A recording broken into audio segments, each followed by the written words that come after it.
A dependência química é uma doença que pode ocorrer associada a outras patologias. É o que se chama de comorbidade psiquiátrica. Diagnosticar e tratar casos como estes é uma tarefa complicada. E é sobre este tema que vamos falar com a psiquiatra Fernanda de Paula Ramos no primeiro passo de hoje. Comorbidade é sempre quando a gente tem duas doenças ao mesmo tempo. Então, no caso da dependência química, as pessoas que têm problemas com álcool, com outras drogas, elas têm, além do problema das drogas, um outro problema, no caso, aqui a gente está dando enfoque para os problemas psiquiátricos, mas podiam também ser problemas clínicos. Então, por exemplo, uma pessoa que usa cocaína tem um risco maior de ter um infarto agudo do miocárdio também. Então, mas dentro da parte da psiquiatria, são doenças que acontecem junto. Então, tem o problema com álcool, com droga e um outro problema psiquiátrico. Pode ser depressão, pode ser ansiedade, pode ser psicose, uma série de outros problemas. Qual que é a dificuldade disso? A primeira questão é da gente conseguir reconhecer o que é o que, separar uma coisa da outra. A segunda questão é que, aí bem lógica para a gente entender, para o telespectador entender, é que cada vez que a gente vai somando doenças, somando patologias, a gente vai tornando a situação daquela pessoa mais complicada, mais difícil. É mais difícil de tratar, é mais difícil às vezes dessa pessoa procurar um tratamento, aderir a um tratamento, é mais difícil para o profissional conseguir abordar todas as patologias ao mesmo tempo. Então essa é a complexidade que a gente lida e que a gente tem que tratar e tem que investigar. Existem muitas hipóteses, na verdade, para a gente pensar que questões que influenciam comorbidades psiquiátricas dentro da dependência química. Então, quais são elas? Uma delas que é vista em muitas e muitas pessoas é a questão genética. Famílias que muito claramente, o pai teve depressão, o avô se matou, o tio tinha alcoolismo. Então, famílias em que isso fica muito presente, a gente já sabe que a gente tem uma vulnerabilidade. Não significa que por ter na família eu necessariamente vá desenvolver aquela doença, mas eu tenho uma predisposição. O que significa isso? Que a gente tem que estar mais atento. Então, por exemplo, uma família que tem muito histórico de alcoolismo, a próxima geração tem que tomar cuidado, tem que naturalmente saber que pode ter um risco maior e ficar vigilante. Então, essa é uma questão. A outra questão é que as patologias psiquiátricas se influenciam, às vezes, mutuamente. Então, por exemplo, vocês imaginem uma pessoa que tem uma crise intensa de ansiedade. Em algum momento, ela descobre que ela vai beber e momentaneamente a ansiedade dela vai diminuir. Então, a partir daí, essa pessoa tem um risco maior de desenvolver um quadro problemático aí com álcool, pode até ser um quadro de dependência, e uma vez tendo um problema com álcool, isso também pode agravar o quadro dela de ansiedade. Então, às vezes, essas patologias vão numa direção de mão dupla, uma influenciando a outra negativamente. Ou uma droga vai gerar um problema para a pessoa, né? Então, por exemplo, maconha é uma droga que hoje em dia está tão falada e tão discutida na mídia, se discute legalização. É uma das drogas que mais está associada com quadros de psicose, em que a pessoa fica, às vezes, desconfiada, às vezes tem um quadro de alucinação, de ouvir vozes. Então, sim, a pessoa pode ter um quadro desses desencadeado pela droga. E também vice-versa, os quadros todos de, por exemplo, de humor, se a gente está muito deprimido, atirado numa cama, sem vontade de fazer nada, essas pessoas têm um risco maior de ir em busca aí de alguma substância, como se fosse um tratamento, como se fosse para se automedicar e aliviar instantaneamente aqueles sintomas. Claro que o meio todo que essa pessoa mora e trabalha e convive com que pessoas tem uma influência grande. Então a gente sabe que mesmo geneticamente tendo uma predisposição influencia muito, sim, né, em que meio que essa pessoa foi criada. Então são vários e vários fatores que influenciam. E às vezes a gente tem que assumir que a gente não consegue chegar para um familiar e dizer assim, olha, no caso do seu filho eu tenho certeza que o que desencadeou foi isso. A gente sabe que a maioria das vezes é um conjunto de uma série de fatores que tornam aquele indivíduo mais predisposto para ter problemas com droga e algum outro problema psiquiátrico junto. O que é mais frequente da gente ver? Todos os transtornos de humor são muito frequentes, então depressão e transtorno de humor bipolar são muito prevalentes nas pessoas que têm problemas com álcool e com drogas, e os transtornos de ansiedade. Então esses são certamente os mais frequentes da gente observar. Isso mesmo num período que a pessoa já está há bastante tempo sem droga. E aí sim, aí a importância da gente tratar essas duas questões ou três questões, quantos problemas a pessoa tiver, porque senão fica muito mais difícil a pessoa conseguir parar de usar. Vocês imaginem, por exemplo, pode ser um tabagista.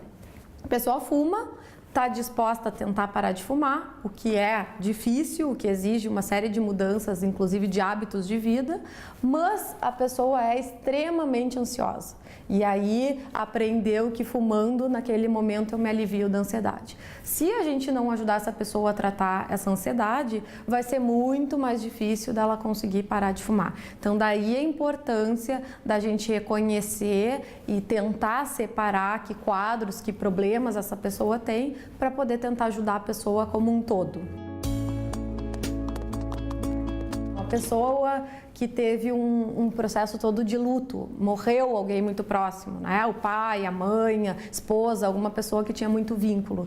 E a partir daí, de um quadro todo depressivo que a pessoa possa ter desenvolvido, daqui a pouco adiante ela começa a beber numa tentativa de se aliviar. Então aí fica muito claro que teve primeiro uma depressão e depois essa pessoa desenvolveu um abuso ou uma dependência de álcool.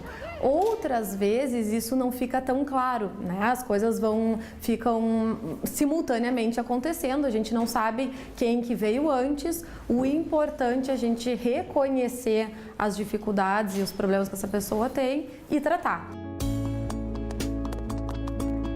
Sempre que a gente pensa na dependência química, que a pessoa vai ter um outro problema além do da dependência química, a gente tem que pensar em gravidade e dificuldade no tratamento. Então é mais difícil essas pessoas procurarem tratamento, é mais difícil a gente tratar. Às vezes as pessoas que usam medicações precisam de doses às vezes mais altas, mais elevadas de medicação, porque num primeiro momento o cérebro ainda está muito resistente a qualquer substância em função do consumo de drogas. Então, um primeiro quadro a gente tem mais dificuldades. E aí sim a importância da gente abordar todos esses aspectos, porque a partir do momento que a pessoa sente que está melhorando dos outros sintomas também, por exemplo, de uma depressão, de uma ansiedade, fica um pouco menos difícil dela tentar parar as substâncias que, claro, no primeiro momento podem até dar um desconforto dessa retirada desses primeiros dias aí de abstinência. Álcool. É importante o telespectador entender que é uma substância depressora do sistema nervoso central. Uma das grandes doenças associadas com álcool, muito comumente, é a própria depressão, principalmente em mulheres. Mulher tem um padrão de consumo de álcool um pouco diferente do padrão masculino. Geralmente a mulher tem mais vergonha, tem estigma e aí tem um padrão de beber escondido em casa. E muitas vezes vem associado, e às vezes a gente não entende, ela está mais atirada, a higiene pessoal, os cuidados diminuíram. E às vezes uma das coisas que a gente tem que investigar é o uso de álcool nessas mulheres. Em homens também. Então, álcool aumenta, quase que duplica o risco de depressão e aumenta muito, inclusive, índices graves até de suicídio. Aumenta mais de 6 vezes o risco dessa pessoa vir a se suicidar num momento de angústia extrema e de desespero, de achar que nada vai melhorar. Ansiedade também. Todos os transtornos de ansiedade A gente tem vários, né? Então chama de transtornos de ansiedade generalizada, pessoas que têm dificuldades sociais, a gente chama de ansiedade social, uma pessoa extremamente tímida. Então todos esses transtornos estão aumentados, às vezes 3 vezes, 4 vezes mais chance de ter em pessoas que têm problemas com álcool. Então esses são os mais comuns. Quando a gente fala de consumo de álcool, infelizmente, a gente vê que o brasileiro, no mundo inteiro, e o Brasil não é diferente, as pessoas estão começando a consumir álcool cada vez mais precocemente. Então, atualmente, os últimos trabalhos têm falado até em 12 anos. Então, a gente tem crianças, pré-adolescentes consumindo álcool. E aí vocês imaginem o dano que isso pode ter para o cérebro de uma criança, de um adolescente, que nem sequer terminou a sua maturação cerebral. Então, o cérebro termina de se formar por volta dos 24, 25 anos. Então, vocês imaginem que aí já tem uma substância tóxica entrando antes do cérebro concluir sua formação. Com comorbidades, o álcool pode precipitar uma comorbidade mais precocemente. Então, por exemplo, um quadro de depressão, que pode ser que a pessoa nunca fosse ter aquele quadro ou fosse desenvolver lá na idade adulta, início da idade adulta, com a bebida esses quadros estão cada vez mais precoces. E aí a gente tem alguns adolescentes, eventualmente crianças, com quadros depressivos. E às vezes isso é mais grave porque no período da adolescência, que é conhecido como um período tumultuado da vida, com uma série de mudanças, uma série de descobertas, às vezes isso fica taxado como se fosse o normal da adolescência. Ah, não, ele hoje está de lua e está deprimido, está tirado de uma cama, está falando em morrer, mas isso aí é coisa de adolescente. Não, gente, isso não é coisa de adolescente, isso é grave e a gente precisa investigar e saber o que está acontecendo para ajudar. Senão, infelizmente, a gente fica tendo notícias aí a cada momento, inclusive na mídia, de pessoas que, por exemplo, cometeram suicídio. Várias delas não foram sequer diagnosticadas. Ninguém pensou na possibilidade dessa pessoa estar mal, estar deprimida, estar triste, e isso não é um processo normal da adolescência. You know, the beauty of quitting is that now that I've quit, I can have one. Because I've quit. You know, I mean, just like jewelry, you know, it's not really, I don't even inhale. You want to join me?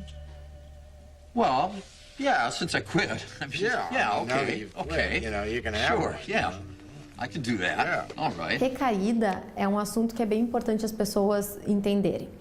Primeiro, elas são frequentes. É comum uma pessoa, ao longo do processo de pensar em parar de usar uma substância até ela definitivamente parar, poder em algum momento ter um escorregão e eventualmente pode não ser só um escorregão, a pessoa seguir aí usando por mais uma temporada até pensar de novo em interromper o consumo novamente. Então é comum.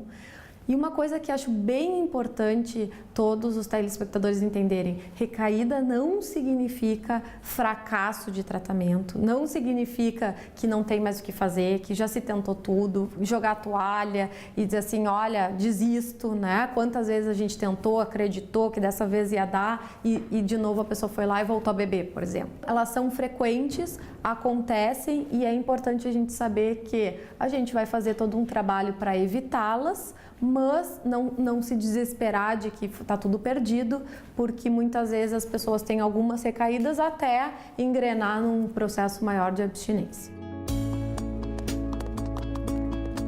Dependência química, de uma forma geral, tem um risco muito aumentado de uma série de doenças. Então, os transtornos de ansiedade são mais frequentes, os transtornos de humor, como depressão e transtorno de humor bipolar, também são mais frequentes na dependência química e o suicídio, idem. Então, aumenta muito os riscos. Por quê? Vocês podem imaginar que uma primeira questão é, por exemplo, com álcool. Álcool diminui o nosso juízo crítico e aumenta a nossa impulsividade. Então, pessoas, mesmo que não necessariamente estejam num quadro depressivo, em algum momento, por impulso, acabou de ter um desentendimento, foi demitido do trabalho, a esposa disse que vai se separar, os filhos falaram que não querem mais ver o pai na frente porque está sempre alcoolizado. Num momento de impulso, essa pessoa pode sim ter um ato mais brusco, às vezes de agredir alguém, às vezes de se autoagredir. Então, os riscos ficam mais aumentados de uma forma geral, né? Até acidentes de trânsito, idem, tanto com álcool quanto com drogas, estão aumentados. Uma por aumentar o impulso, e outra, às vezes, por diminuir reflexos e atenção que exige aí numa situação dessas. A questão do tabagismo é muito interessante. Essa, felizmente, é um caso de sucesso no Brasil. A gente aí com tantas dificuldades econômicas e políticas, esse é um caso de sucesso. E o Brasil serve hoje em dia de modelo para vários países no mundo em função de toda a política que o Brasil conseguiu instituir. Seja ela de aumentar a taxação, de proibir que pessoas fumem em ambientes fechados, proibir propaganda de cigarro. Então, uma série de medidas auxiliaram aos índices de tabagismo caírem praticamente pela metade nos últimos 10 anos, 15 anos. Mas o que a gente percebe? Que ainda existe aí um percentual alto de pessoas que fumam, hoje em dia no Brasil em torno de 15%. E essas pessoas, sim, hoje em dia têm uma associação muito grande com outras doenças psiquiátricas. Então mudou todo o paradigma. Lá na década de 60 tinha um apelo todo de ser uma coisa charmosa, bonita, até mulheres fumando. E hoje muito associado com pessoas famosas e renomadas. E hoje em dia está muito associado com o aspecto de doença. Então, muitas pessoas, inclusive as que ainda fumam, de olha, agora eu tenho vergonha de fumar, eu vou lá fumar escondido, né? Mudou toda a filosofia da questão do cigarro. E sim, o que a gente vê hoje? Que as pessoas que seguem fumando, muitas delas têm um outro problema junto. Pode ser ansiedade, pode ser depressão, pode ser uma série de outros fatores, mas essa associação com outros problemas psiquiátricos é muito frequente. Então, pessoas que têm outros problemas graves têm mais dificuldade de parar de fumar e são um grupo que persistem fumando nos dias de hoje. Pessoas que são fumantes, né? Então é muito comum as pessoas dizerem assim, olha, eu até pensei em parar de fumar, mas eu não consigo, eu sei que é muito difícil e que eu já tentei uma outra vez, não consegui nenhum dia. Então o importante é essas pessoas saberem que essa sim foi uma área que avançou muito, inclusive em termos de medicação. Mas não só medicação, a gente não pode imaginar que tem alguma pílula mágica que a pessoa vai tomar e espontaneamente vai parar de fumar e vai nunca mais ter vontade de fumar. Isso não existe. O que existe são contextos de tratamento, às vezes individual, às vezes em grupos. Isso pode, de novo, ser dentro de ambiente hospitalar, pode ser na rede primária, pode ser com um médico especialista ou psiquiatra, ou pneumologista. Então, áreas que tratam aí essa questão do tabagismo. O importante é a pessoa buscar ajuda. Então, hoje em dia tem recursos. O que é mais efetivo? O que funciona melhor? Funciona melhor quando a pessoa é acompanhada com uma parte dentro de algum ambiente de psicoterapia, de apoio psíquico e de medicação junto. Então, quando a gente soma esforços, isso realmente é muito mais efetivo. E sim, hoje em dia as taxas de abandono do tabagismo das pessoas que se tratam são muito maiores. A gente tem, inclusive, medicações, tem PETs de adesivos que liberam um pouco de nicotina, que auxiliam nessa primeira etapa de abstinência e que realmente ajuda muita gente que nem imaginava que um dia fosse conseguir parar de fumar. Tem pessoas que dizem assim, mas eu fumo e eu não tenho nada, né? Pode ser que essa pessoa não desenvolva um quadro de um transtorno psiquiátrico, o que não significa que essa pessoa não tenha danos, pode ter outros danos. Por exemplo, ter uma dificuldade cognitiva, uma dificuldade de memória, não conseguir passar no colégio, na faculdade. Então, são outros problemas na vida que não necessariamente num quadro psiquiátrico mais claro. Mas, de novo, quadros que são frequentes são quadros de ansiedade e são quadros ligados ao humor. E aí, especificamente de humor, um quadro que está muito ligado, muito associado com o uso de maconha, são os sintomas ou hipomaníacos ou maníacos, que a gente chama. É o contrário de depressão. É uma pessoa que fica exaltada, às vezes com gastos excessivos, às vezes se expondo, pode se expor em brigas, se expor até sexualmente ou por gastar dinheiro que nem tem. Então, esses quadros também estão muito associados com o consumo de maconha. Não é que todo mundo que tem esse sintoma fuma maconha, né? E nem que todo mundo que fuma vai ter isso, mas tem uma associação muito grande. E a outra questão muito preocupante, e é uma associação que já está muito bem documentada no Brasil e no mundo inteiro por trabalhos aí feitos na série de países, é a associação de maconha com psicose. Então essa sim é um quadro muito grave e já está muito bem documentado que o uso de maconha por um período aí prolongado, e aliás não é tão prolongado, se acredita que dependendo da intensidade, meses de consumo já podem desencadear um quadro psicótico. Então essa pessoa tem um risco às vezes 4 vezes, 5 vezes maior de desenvolver um quadro muito grave. E aí às vezes as pessoas nos perguntam, angustiadas, às vezes as famílias, mas doutora, mas isso vai melhorar e vai passar, e se ele nunca mais fumar maconha na vida? Às vezes não.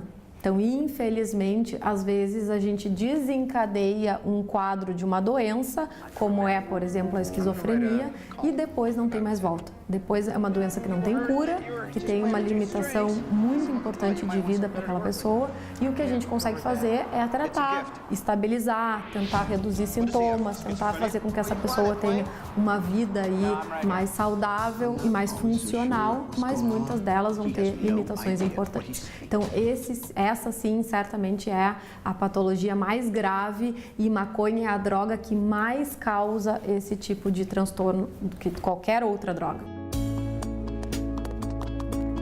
É uma substância estimulante. Então, ao contrário do que a gente falou do álcool, que é uma substância depressora, cocaína é uma substância estimulante. E aí as pessoas às vezes não entendem, assim, mas ele usa uma substância estimulante e pode ter um quadro depressivo? Sim, pode ter. Por quê? Porque num primeiro momento o nosso cérebro vai estar extremamente estimulado com uma série de substâncias da nossa neuroquímica que vão nos dar prazer, e num segundo momento essas substâncias começam a ser liberadas, a gente vai desintoxicando e aí vai dando um down, uma descida, e algumas vezes um quadro de depressão muito intenso. Então, o que acontece é da mesma forma, pessoas que já tinham uma vulnerabilidade podem piorar ou desencadear um quadro desse, e mesmo pessoas que nunca tiveram sintomas assim, a cocaína pode mimetizar um quadro, na verdade os dois extremos, tanto um quadro de depressão, principalmente nesse pós-uso, quanto um quadro de euforia, de excitação, de aceleração, de se expor num quadro mais de uso regular. Então, essa questão do humor é uma questão realmente muito delicada e muito associada com dependência de cocaína, e mais uma vez é um desafio a gente conseguir separar uma coisa da outra. Esse paciente está assim, essa pessoa está assim porque está usando cocaína, ou ela está assim porque ela já tinha um problema de humor. A gente tem que ajudá-la a tratar essa questão do humor e ajudá-la a conseguir ficar sem droga. Porque enquanto essa pessoa estiver usando droga, não existe remédio no mundo, tratamento no mundo que vá conseguir estabilizar o humor. O que eu acho importante, pessoal, ficar de recado, é que nessa área de álcool e drogas, de dependência química, ter uma outra doença psiquiátrica, uma comorbidade, é mais regra do que exceção. Então é muito frequente essas pessoas que se envolveram com alguma droga terem um outro problema junto, em algum momento da sua vida, não necessariamente as duas juntas o tempo inteiro. Então, o que significa isso? Significa que a gente tem que investigar, a gente tem que ir atrás e a gente tem que tratar. Porque senão as chances de tratamento e de abstinência se reduzem muito.